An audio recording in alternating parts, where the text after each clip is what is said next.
Alright. I got a request on one of my videos to do a unit tier list, and that shouldn't take too long to do. Wait, I need to introduce one extra unit, the Hybrid Destroyer. Okay. So I guess I'll just start from the top. First thing I'm going to do before I even explain the rules is get one thing out of the way. Game breaking or game defining. Consistently great or situationally amazing. Very good. Situational, usually bad. Okay, now, at the very top is Predator. I'm not going in order, and I'm going to explain myself, pretty soon. Okay, so here is all of the talents for all of the units, alright? You have your, 1, 2, 3 commons, your uncommon, your rare, and your epic, and there's occasionally some bonus things depending on what class you're playing. So you see all this looks kind of like, all these are just random things that Mad Genius gets. Scroll, scroll, scroll, scroll. Wait, what is all this nonsense? You want to know what all this nonsense is? All this nonsense is the Predator. All this stuff, like everything you see here that doesn't have a black slash through it, the Predator gets all of these. Basically for free. Predators are absolute, quadruple S tier demons that can do the highest challenge even with no benefits on your class. I even have something on my channel called No Class Talents Predators, and yeah, it's just Predators. Predators can solo the game. It doesn't matter about the class you're playing. You can have a class that makes them weaker, and they would still be stronger. But yeah, that explains where the Predator goes. It goes there. Anyone who's saying it goes anywhere else has not played the game. Other than that, I will go in alphabetical. Oh, should I go ahead in alphabetical or release order? I think I should go in release. So, I'm actually going to put Marine in situational because, yeah, it's always good early game, but it's also always going to be bad late game. And not just because it gets pushed out by later game units. The biggest problem is if you're doing the ultimate challenge, which is all in with all 28 challenges, then you have to suffer from the outbreak curse, which every 20 seconds, every Marine you have has a 50% chance of just spontaneously dying. It's a ridiculous curse that makes it so that Marines are completely unusable in the final challenge. If you want to ignore the final challenge, you can move it up to very good or even consistently great. But I consider this game's difficulty to almost be entirely within the final challenge. So I'm going to move the Marine down here. I notice this covers its talents. Does it cover any specific curses? It doesn't. But Marine does have a specific curse, which is Marines can't shoot up, which is, a lot of people consider it very bad. I consider it very free because normally I'm never planning on playing with Marines anyway. Early on, you can use Marines. Later on, you're not going to use Marines. So just don't, all these things, you usually don't want to buy them. There is one exception to this. Two exceptions, really. If you're playing as Hunter, then War Pigs benefit from all of these except increased conscription. And if you're playing Hunter and you have the Epic, then they also do benefit from increased conscription. So Hunter actually really likes Marine. It's their bread and butter unit. They still have the same problem at the final challenge. But you can sort of get around that by putting all of your War Pigs in bunkers. And then you have these extremely strong, 150 damage Marines inside of bonus range bunkers. And it's actually very usable. It's one of the best strategies for Hunter is to actually put a lot of your Marines inside of bunkers and then use your siege breakers as your main long range damage. But aside from that, we can move on to medics. I put them kind of in the same tier as Marine, but one tier up. They can be used for the final challenge, and for a lot of classes, they're actually enablers of a lot of strategies. A lot of their common things are decent. Advanced medical facilities it's kind of a trap, because later on you're almost always going to get tech labs, tech reactors, which is kind of a trap. But Artemis extenders, the meta shields, those are good. This is good. Ultra Charge and Safeguard Aura are both situationally extremely good. Wait, did I not put it on loop? Come on, go to loop. You're ruining my video. Yeah, these things can sometimes affect things you wouldn't expect them to be able to affect. For instance, if you're in Belly of the Beast, the shaped nuclear charge, the thing you have to defend, can benefit from Safeguard Aura and Ultra Charge. I don't exactly know why, but it can. And as long as you're saving, like, the random units that are trapped in Belly of the Beast and you, like, bring them all the way to the front, you can give everything Safeguard Aura. It's pretty good. As long as they're free, it's fine. If you're going, like, bio or you're playing on lower difficulties, it's fine. Ultra Charge is almost entirely what, like, super end game high difficulty meme builds use, because this thing can be used for a lot of things. For instance, psychics being able to utilize what do you call it, Mastermind's ego. This basically makes it so that you get 8 seconds of him not dying to Mastermind's ego. If you have another medic, you can bounce it again. And then as long as you have, like, the blue thing from Psychic, then they'll eventually snap into being permanent, and your one Psycaster has just stolen 3 units and not died.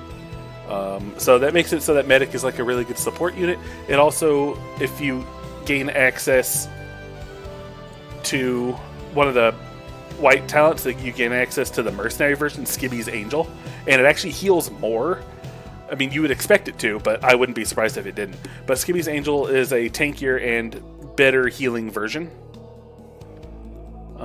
So yeah, that's good. What else? Then we go down to the Marauder. Marauder, where are you, Marauder? Marauders. They're always consistently good. Like, very, very good. Like, if you're going any build, any class that requires building, like, a couple of decently good units, Marauders, even if it's just from, like, the armor-piercing grenade, is... It says it's common, but it's so good. Aftershock is decent. It says radius of 2, but it feels smaller than that.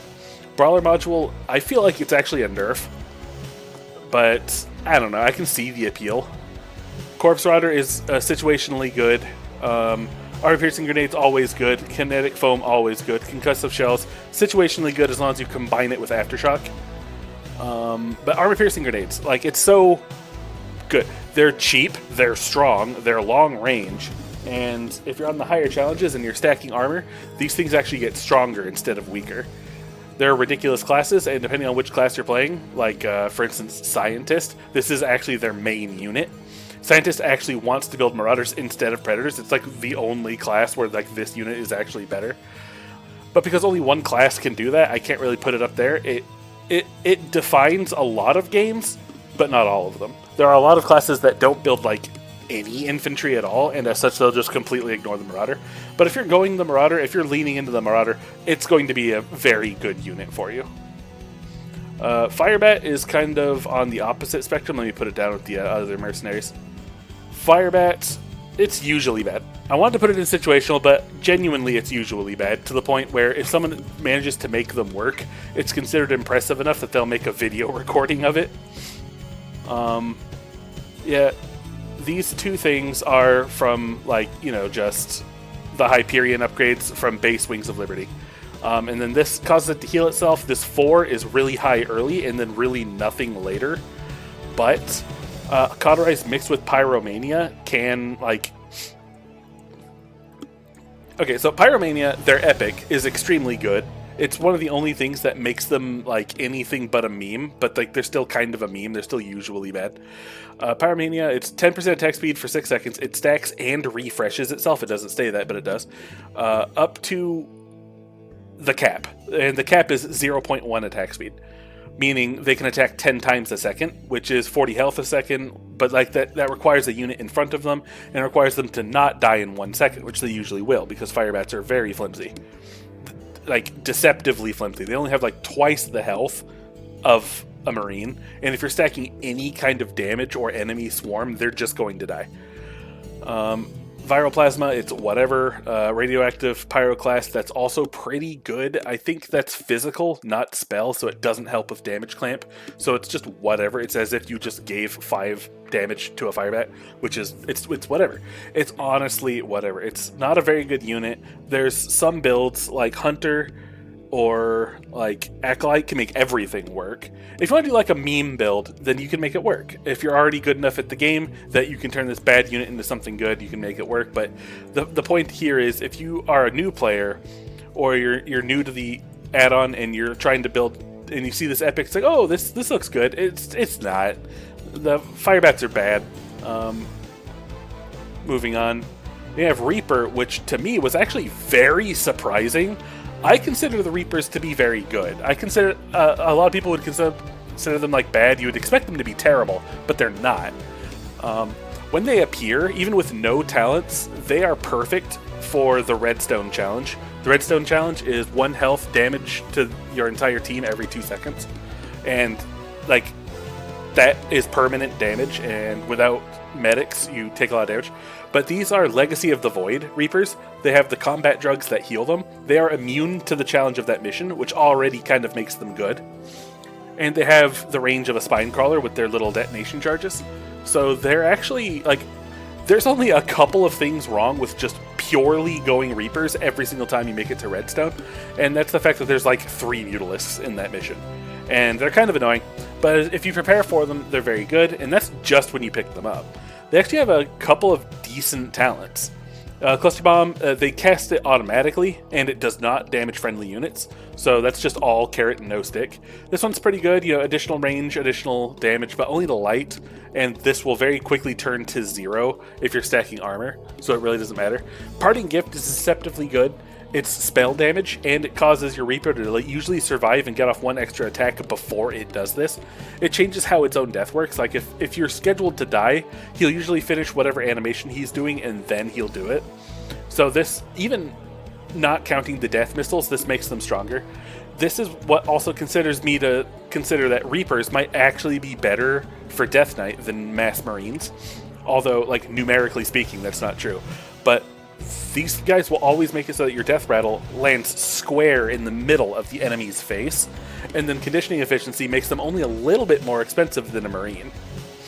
And then Thunder Cocktail, this one is actually not that good. The additional health is fine. Like on lower difficulties, you'll probably notice this.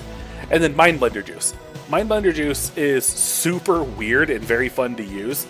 It was the most fun I had with Rogue, because if you turn them invisible and then use Mind Blender Juice, they'll just teleport around the map, killing everything in 1 hit.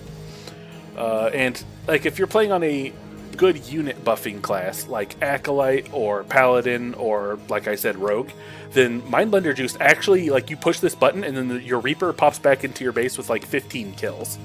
He goes around, he kills Zerglings, he kills Zealots, he kills Marines, he kills all the workers. He might even occasionally hurt a building. And if you have a lot of them, these guys are running around dropping like G4 cluster bombs and grenades. Like, Reapers, they're fun and they're weird and they're deceptively okay. I think that, like, I actually use Reapers in the endgame more than I use Marines. And I know that sounds really weird, but it's true. If you try them out, like, you'll see that on a lot of classes, they're actually extremely good. But not as game-breaking as some other things. Then the Ghost and the Spectre, I'll put them in the same tier. And it's really hard for me to, like they're just very good, right? But like, they define certain classes. I guess, like, they fill a niche that not a lot of other classes, not a lot of other units can. I feel like Spectres are a little bit better, mostly because damage to armored, and it's a little bit higher than damage to light, and a lot of the talents benefit them better. For instance, like, you'll notice that all of these guys have the exact same talents. The only difference here is the blue is elite equipment is Ghost 100 damage to light, Spectre 100% damage in range of 1.5. This deceptively makes it so even though this has extra damage to light, Spectres are usually better at dealing with mass Marines than they are, because like the AoE is much bigger. Nyx class Cryas suit is extremely good. They come out stealthed unless you have the orbital drop pods, in which case for some reason they glitch out and they don't come out stealth and you have to physically stealth them. It's just like this whole thing. But yeah, they call down nukes, they go stealth, and they're pretty strong. And depending on which class you're playing, Rogue, for instance, like Rogue and Wizard, they like use the Spectre almost entirely as their bread and butter units, and a lot of other classes can utilize them properly as well. Like, there's nothing wrong with these units; they're always good. But like, yeah, so like they're always good and situationally very good. Like, I feel like they would be at the top of this tier. Actually, it's hard to say. Anyway, the Hellion and the Hellbat. This one is also kind of like situationally okay. As much as I love the Hellbat, I can never justify using it over a Vulture. Vultures are just better versions of the Hellbat. They have some of the most like interesting talents in the game. For instance, Power from Hell. Every time you lose a Hellion or a Hellbat, all of your Hellions and Hellbats are 3% stronger, up to 100 times. And this works with Predators, by the way. Predators can steal that talent. Every mech unit I'm about to mention, Predator can steal some talents from them, and that's one of the ones that they can take. Predators can also steal the stabilized frame, both effects. Predators can steal the instant salvage. Predators can steal the infernal pre-igniter, but they cannot steal these two. That said, like, the Hellion as a unit, like, it's priced fine. It does its job fine. It's an okay unit. But like, even on Outbreak, I find it situationally good. You'll sometimes be using different units. I usually save Agria for later in the game because the units they offer just aren't as good. Like, you get the Firebat and the Hellion and the Viking. And all of those units are like violently mediocre. Even the Viking. We'll get to that later. Hellions are whatever. Power from Hell is like the entire reason you would ever consider using them.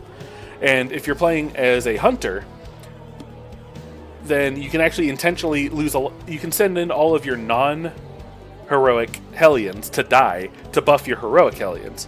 And now your little what are they called? Outback Hunters? Yeah, your Outback Hunter mercenaries, if you're on what do you call it? Hunter, are much stronger and now have much more health, and they benefit from like, you know, your class talent. So like, there is a world where your main anti-ground is actually the Hellion, but like only on that class. But yeah, moving on. Past Hellion is the Vulture. I mentioned the Vulture. The Vulture is actually consistently good. I wouldn't say it's like amazing, but there's definitely an argument to be used for it being amazing. It has a lot of extremely good talents that also like class into other things. Replenishable magazine, that's completely whatever, but Cerberus mines and mine sacks and arachnophobia and like in cylinder explosion, all these things put together to turn your vultures into a 100 mineral, like 4 times exploding death machine. Like, banelings wish they were vultures, is all I'm going to say. These things are just banelings, except better, because they can also hit air units with their explosions. And, like, and Predators can steal this stuff, too. Predators can steal Arachnophobia, they can steal Cylinder Explosion, they can steal Mine Sacks, and they can steal Cerberus Mine and the Condor Chassis. They cannot steal the Replenishable Magazine, though. And if you're playing, like, let's say Engineer or something, and you have Perdition turrets, and you lay down minefields, then you also lay down spider mines, and spider mines also benefit from vulture talents. You'll get Cerberus, Cylinder, and Arachnophobia on your Perditions, but you won't get mine sags. Only the actual vultures themselves get mine sags. They're very strong, they're very consistent, they're very cheap, they're very fast. Almost every class has some use for vulture. You know, because of that, I kind of want to move the Reaper down, because like when I say it like that, like every class has a use for these things. Like, this is true. Like, every class can use these things. Not every class can use, as much as I love the Reaper, I don't think every class can actually use it. Goliath, my beloved. I'll move Spartan Company down to the other guys. Goliath. Consistently great, situationally amazing. Goliaths. There was this meme that went around when this mod was new. It was like extremely common Goliath W. All right, because like Goliaths can just do everything.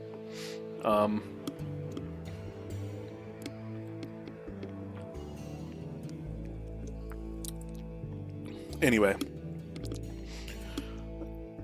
there was a time where not every unit had 3 commons, an uncommon, a rare, and an epic. Goliath was one of the units that actually like was missing an epic, but then they invented a new blue, and then they moved the old blue over to epic because David frames. It basically makes Goliaths half as expensive, and they build faster, and they're smaller, and they're just normal Goliaths, but not the size of Marines, and they're actually very cheap. Giant Slayer slingshots, which I always incorrectly call God Slayer missiles, reverse the armor of flying units and cause it. So, like, let's say an enemy unit has like 30 armor. This will turn that into negative 30 armor. It'll shred it, and it'll just kill them one hit. It's really good on things like Shatter the Sky. It's good everywhere, honestly. Goliaths are really good, and if you lean into them, you will never be disappointed. Multi-lock plus Ares class stuff, and then, like, once again, this is sort of a trap because you can just get tech reactors later. You'll want to just ban this. But there is, like, an argument to be made for, like, if you're playing on Acolyte, then there's this talent where you get 10% attack speed per unit talent, where even if you get tech reactors, this will just give you 10% Goliath attack speed. It's whatever. Survivor systems, this is really good. And for the things that the Predator steal, Predator actually steals the David frame, which is amazing. They steal this. They steal the survivor systems. And they steal, I think, the Ares class targeting systems, but they don't steal this. It would be cool if they could attack and launch missiles at the same time, but unfortunately they can't. They're very good units. Very good units.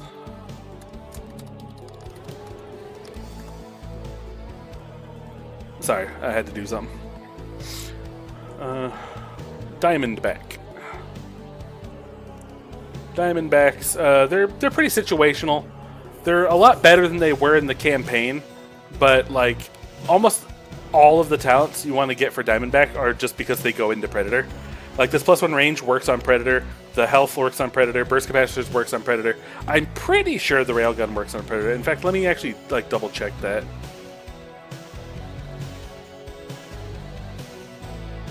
Godslayer railgun, it does work on the Predator. Okay, I wasn't sure if it did, but it does. Flux Ricochet works on Predator, and the Diamond Grade Loot works on Predator. The Diamondback is a very expensive unit, and until a recent patch, they used to be 150, now they're 125. So now there's like more of an excuse to actually build them, especially if you get Diamond Grade Loot and you know that you're going to lose a lot of them. They're extremely strong, and burst capacitors make them like twice as strong.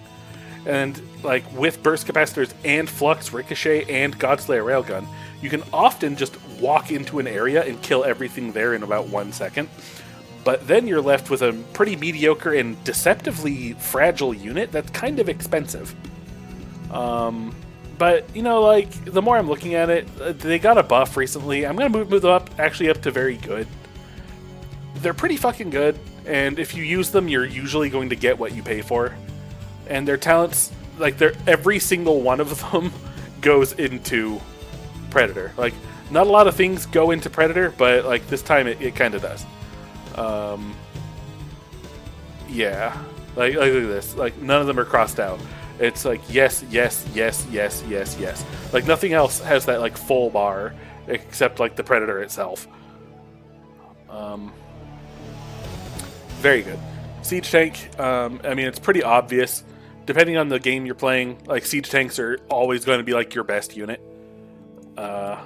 Like they get the Maelstrom rounds, and what else did they get? All right, yeah. There's another thing that the mod doesn't actually tell you, but there's no splash damage to your friendly units in this game. So there's no friendly damage. So that talent is not in the game anymore. Maelstrom rounds +40, Imperial cannon. That basically turns your siege tanks into Diamondbacks. It's actually pretty freaking strong. I tested it out a while ago. It says plus 10 here and an additional plus 5. So it's like, if you're hitting like Ultralisks while on the move, that's plus 15 damage. That's a lot. This makes them siege up faster, they can blink, they can move, and they get graduating range. These two things are kind of awkward to use at first until you realize that they're supposed to be comboed with graduating range, so that once you siege up your siege tanks, they're never supposed to be unsieged again, because it'll take about 300 seconds, which is about 5 minutes, for them to reach plus 10 range, and you can use siege, blink, and hover mode to get them out of danger without ever unsieging them. And this makes it so that they get plus 3 damage armor while sieged up. I recently did a run where I was using almost entirely siege tanks, and I wasn't even buffing units that much, and they still punched through like plus 20 armor like it was nothing. Siege tanks, I mean, you know what a siege tank is, you know what a siege tank does, and in a mod like this, there's a lot of ways to turn them amazing. Thor. Usually bad, and not for like any reason that is like the Thor's actual fault. Like it comes so late in the game, and they're very expensive, and a lot of their talents are kinda bad. The epic doesn't actually affect the Thor at all. It affects a completely different unit called Fenrir. Mjolnir weapon systems are kind of a beam. The Stormforged Barrier is like their best defensive talent, and depending on which kind of game you're playing, that's still not going to be a lot. The best thing about Stormforged Barrier is that it actually spreads to, predators. But other than that, like, a lot of these aren't that good, and you feel like you're using just a regular Thor a lot. There are two classes that make Thor feel much different, and that is the Paladin and the Scientist. Scientist Thors actually have this thing called like Black Hole Generator, where nearby units like move 50% slower and take 50% more damage. It is ridiculous. So like if you're playing like seriously and you're, let's say, trying to avoid using the OP Marauders, then every one of your attack groups wants to have at least one Thor in it. Like, it almost makes me want to move it up to situational, but I can't, because, like, that's, like, the only one situation I can imagine ever using Thors. Like, if you mass Thors, they're gonna get stuck attacking Mutalisks or Corruptors or, like, Broodlords, and then they're gonna, like, attack ground units really badly when you could use almost anything else. On the final challenge, I've never found myself using a Thor. They're usually bad. But it's not their fault. I don't know. Like, Thors need something, and that something isn't Fenrir. Maybe like a second epic? I don't know. Predator, we talked about Predator. It's S tier. It is so far the only game-breaking thing we have here, but I'm sure there is at least one more. Yeah, of all these options, there is one that catches my mind as being game-breaking. But moving on.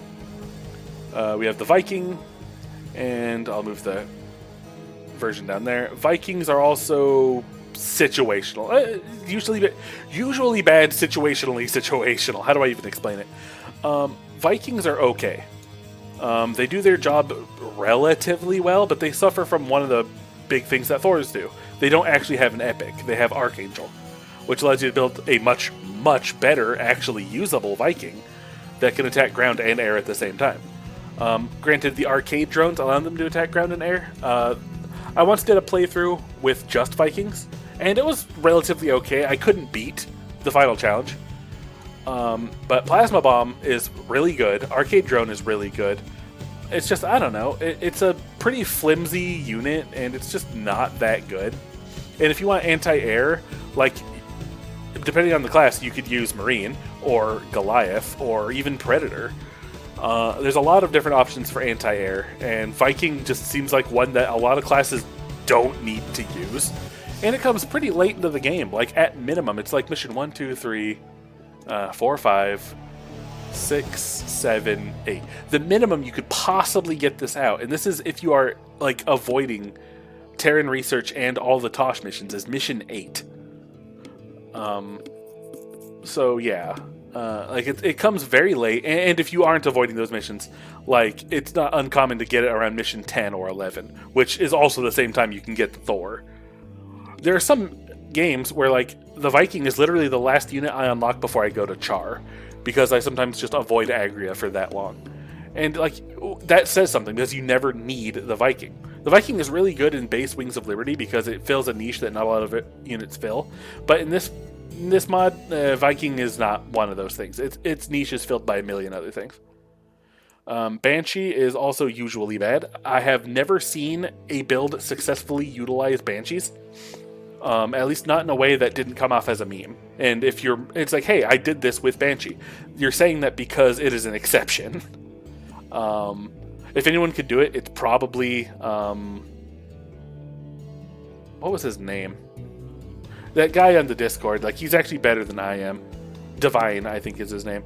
He could probably make an all Banshee run work on, like, let's say, Rogue or something. Like, there's an entire spec on Banshee in Rogue, where it makes them like 50% cheaper, and it makes them like 10 times stronger when they're stealthed, and they're still not good. Like, let that be a lesson to you. Anyway, they get the things from Wings of Liberty, which is remain cloaked for twice as long, and also, you know, fire in a straight line. This is a new one. Hyperflight rotors makes them extremely fast. Like, this is an absurd amount of speed.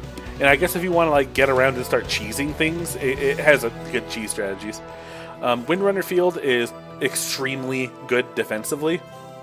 So like it'll make it so that your guys are always getting like rotated on 5-second intervals. And if you have enough DPS, you can wipe out an entire base without taking any damage. But like if you don't do it within that 60-second period, your extremely flimsy, expensive Banshees are all going to die. Whaling Missiles is terrible. I have never seen it actually help me before. And Possession is also kind of bad. Though I will say, like, it's an epic, and it steals some things, but the cooldown is kind of big. And if you're sneaking in, you know what? I'm actually starting to cap here. I've never actually tested out Possession.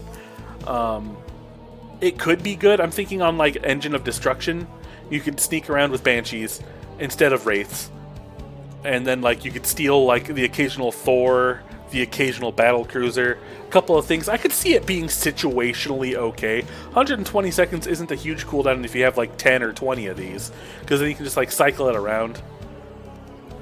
You know what? That sounds situational enough to me. I'm moving it up, and I might even do a playthrough with Banshees later. It's just, they suffer from the same problem as Vikings. They're so late in the game. You get them in Supernova, which is like 2 missions away from Char. And they only attack ground. And let me just say, if Viking was contentious because its niche was filled, I think attacking ground is a niche that's already filled. But no, it's like okay. Windrunner Field with Possession is potentially something to just steal the entire enemy base. There might be something there. I don't think it could work on all-in simply because of the amount of units you have to fuck with.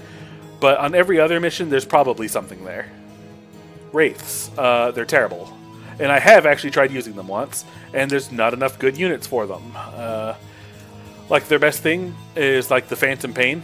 So it causes spell damage around, so if you're on Wizard or if you're on, Rogue, then Phantom Pain is actually getting like backstab or magic damage bonuses, and that's pretty good. Ace Training allows them to shoot while moving. Poltergeist Protocol is like, it's like a stim pack, but it like gets even higher, but it has a cooldown and a cost. And like, you don't like that cost because Wraiths, unlike a lot of other units, their stealth is the full cost. And if you're playing as Wizard, they don't get the bonus mana regen. And if you're playing as Rogue, you don't have anything that helps them stay in stealth longer. So it's a super awkward unit to use, and awkward in a unit that you want to spam is usually a bad thing. And like 20% damage, like reduced, I don't know. It's like, just think of everything bad I said about the Banshee, but now like make it so like the unit now doesn't even have that 5 seconds of invincibility. It's a bad unit. It's hard to say. No, it's not. It's a bad unit. Bad unit. Go into the bad tier. Hercules. This is a really strange unit. And depending on, like, it has, I'm going to put it in situational because it has one meme build that definitely works, but otherwise it's a very expensive dropship with not much else going for it. And that thing is the Flying Fortress. Basically, the Hercules has a I forget how many units it can hold. I think like medevacs have a hold of 8. I think these things have a hold of like 40.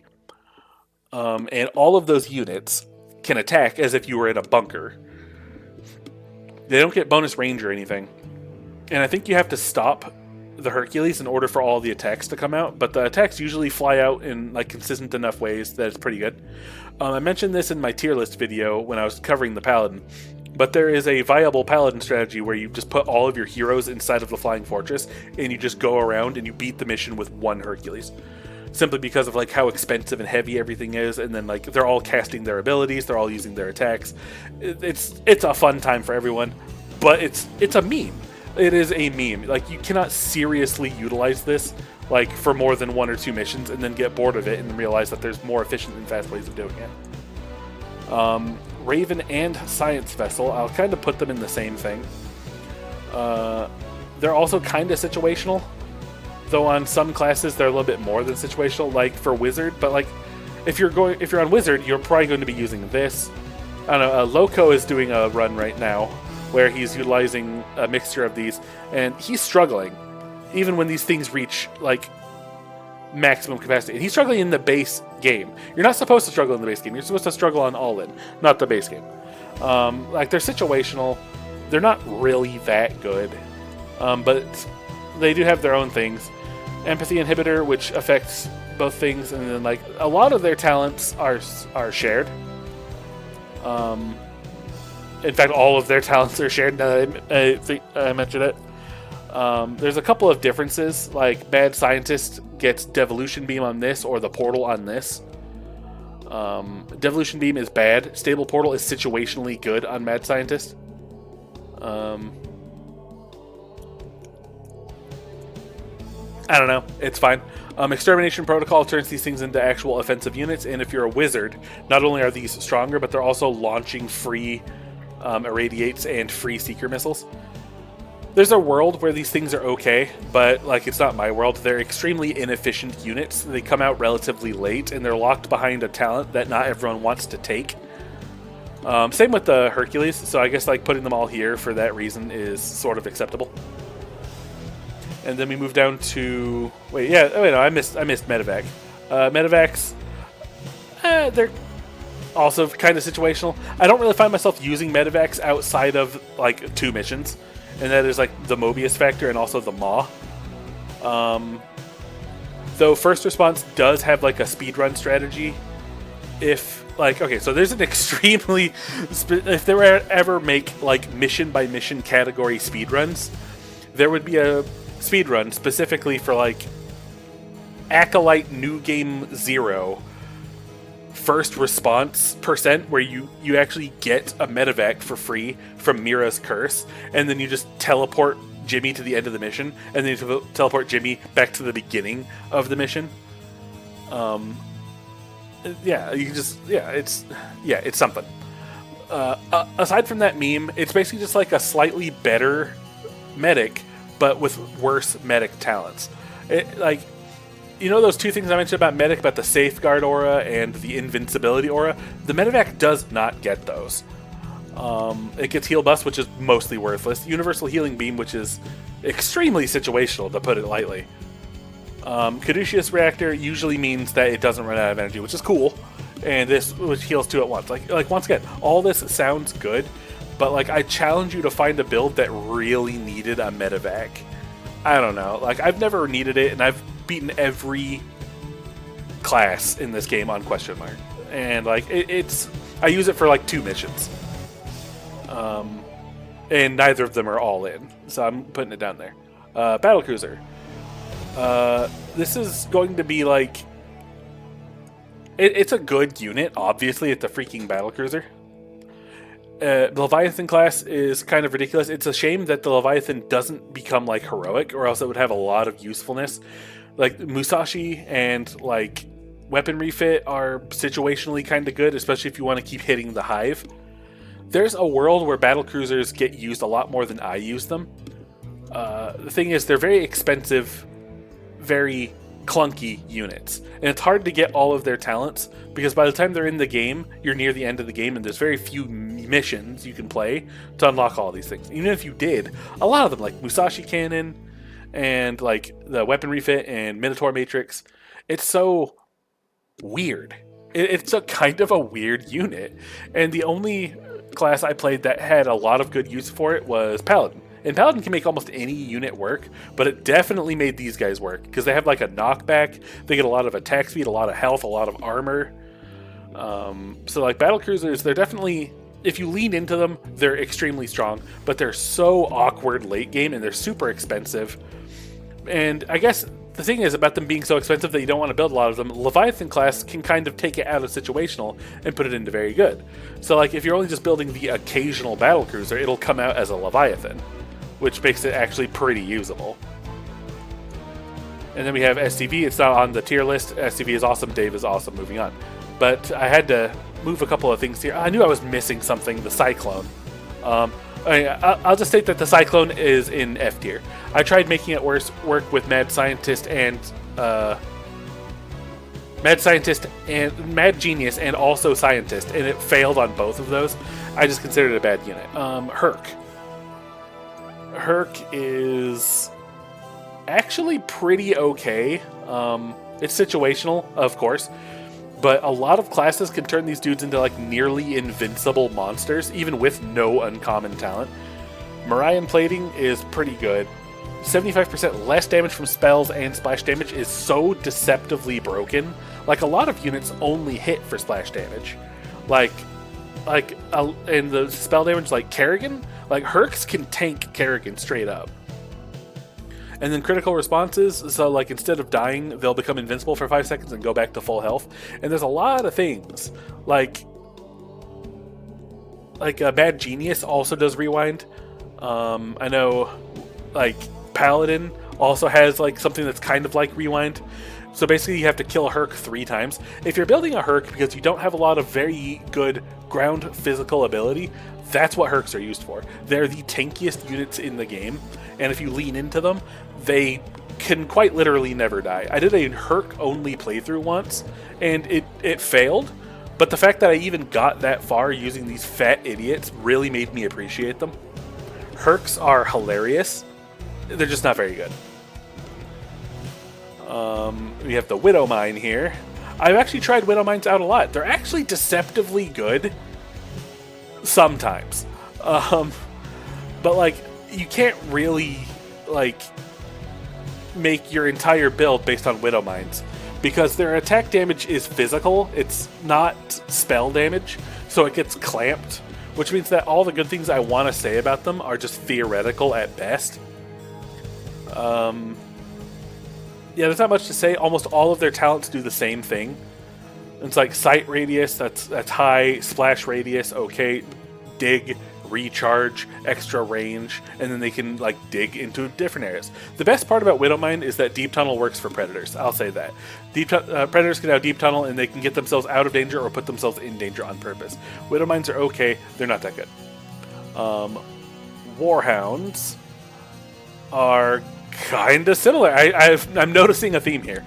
Warhounds are honestly, I'm not even gonna put it in situational. They're pretty freaking bad. They don't have a blue. They don't have an epic. Their missiles are kind of weak. Their best thing here is that their axiom plating and super magnet railguns both spread to the predator.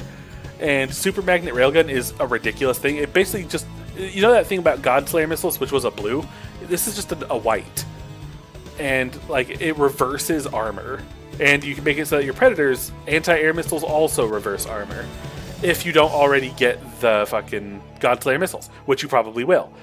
Because it doesn't require you going into Warhound. It's so hard to say. Warhounds are so clunky and not that good.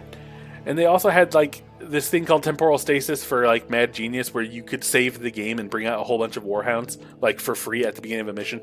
But it's like super clunky and I never got it to work. I heard they fixed it, but I haven't changed it, tried it since then. Warhounds are just kind of bad. You probably shouldn't like play them.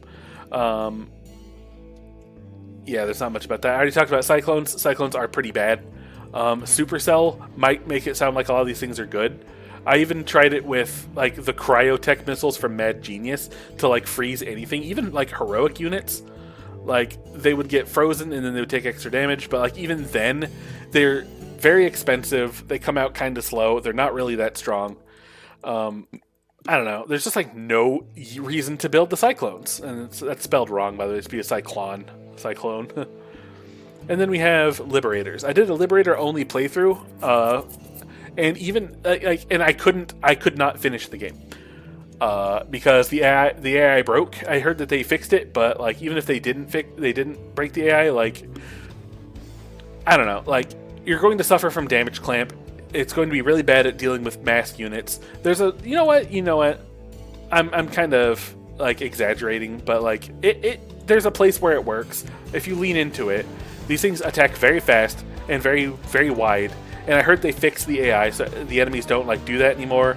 Onslaught mode, like if you play, I did an all Liberator run once. It was actually very fun until the game broke and I couldn't finish it, and it gave me a bad taste for it. But I don't know, if I could load that game up and finish the game now, I would. Because Valkyrie missiles here, like ignore everything else here. Valkyrie missiles makes Liberators one of the best anti-air units in the game as long as you're not stacking armor. Like, if you're stacking, like, spread, if you're stacking, like, 500% enemy waves, well, first off, like, rest in peace, computer. But, like, if you come up against, like, 15 Mutalisks, one volley from these things will kill them all. Like, it's deceptively good at anti-air, and when it comes to this one job it wants to do on the anti-ground, it's actually pretty okay. It's not bad, it's okay. I wish, and a lot of the bad things is, there's like 4 missions where you're not even allowed to use this. A lot of the Zeratul missions won't let you build a starport because Red Frog doesn't want you quote-unquote cheesing it, even though there's so much cheese in this game. It's whatever. And then like you have all the things I was talking about perdition turrets. They get minefield, which benefits from the other things, and a lot of these other things. The fact that the hybrid destroyer isn't here is kind of strange because it actually is a part of the base game, which is why I had to actually move the hybrid destroyer into this. And the hybrid destroyer is the only other game-defining unit I can think of. Hybrid destroyer is an extremely strong unit that comes from a talent that you are almost always going to want to pick up from the In Utter Darkness mission, also known as Zeratul 4. They will spawn whenever any heroic unit, including friendly heroic units, dies, and it also includes fake heroic units, such as the Kerrigan clones in the final mission. And you will spawn a minimum of 5 of them every time Kerrigan summons her clones, which means that if you're playing on a class, well, first off, if you're playing Warlock, you're just getting 5 max level dudes for free, which is pretty huge. That's game breaking. But even if you aren't playing Warlock, like let's say you're playing like Acolyte, but not Paladin. But if you're playing on Acolyte, these guys are really strong. If you're playing on like Hunter, then that's not as good. I might move it over to like consistently good because it might not be like game breaking. But like for a lot of classes, this hybrid destroyer is extremely good. It used to be like actually better than Predator once, but they made it so that its gravity well no longer works on Kerrigan. So now you can't just cheese the final challenge with just a couple of these guys, just dunking Kerrigan into like and just giving her a swirly. They're still very strong units. So much so that I want to move them to like the top. Should I even organize this? Like, it's not really important. But yeah, like this is the tier list. A lot of the units got changed. A lot of the buildings got changed. I'm not going to talk about all the buildings because for the most part, most of these are only useful on Engineer, and otherwise you're not going to use them. Highfind Emulator and Side Disruptor, or Side Disruptor entirely, it has some use, and I would probably move it into like very good tier or situational, because like if you're playing on defense, these things are just genuinely good to have. But other than that, like, hey, look, I see additional talents from Perdition Turret, like Cerberus Mine, Cylinder Explosion, Arachnophobia. Yeah, so like Perdition Turrets are actually okay because they turn the already good Spider Mine talents into something that you can use for static defense, and they're free, and they split them out forever. But yeah, I heard that someone wanted a tier list, and this is as close as I can get. There's probably a couple of small units I'm thinking of that like I'm missing, but generally speaking, outside of memes or outside of extremely specific classes leaning hard into one unit, this is generally what the game looks like. If you get like the top 3 here, like Predators are so good that a lot of the times, like, you don't want to go them because it feels like you're making your game boring because you're going to go Predator and now it becomes a Predator game instead of whatever else you're doing game. So if you just like ignore the Predator existing, it'll actually like more look like this. And like if you're building around these units, you're probably fine. And then you can like spatter in these units for whatever, and then you can use your class to fill in whatever's missing. It really is a case by case thing, but this is generally what I feel like. Widow Mines are so situational that I almost want to put them into usually bad. In fact, it makes it look cleaner if I do that, so I'm probably going to do that. Widow Mines, they have one job and they do it relatively well, I guess. But even then, like on missions like the Great Train Robbery, I tried to use some Widow Mines behind my base to stop like Colossi from like griefing me, and it wouldn't work because the Widow Mines couldn't see the Colossi on top of the cliff. I don't know, it's small things like that that piss me off and make it so that Widow Mine isn't as good as they could be. But yeah, this is what I think that the overall thing is. If anyone has any other lists, any ideas of things that I should like, you know, make a tier list for, feel free to drop it down. I'm apparently super easy to convince to make videos. It's not like it's hard to do this. But anyway, yeah, that's the video. Bye for now.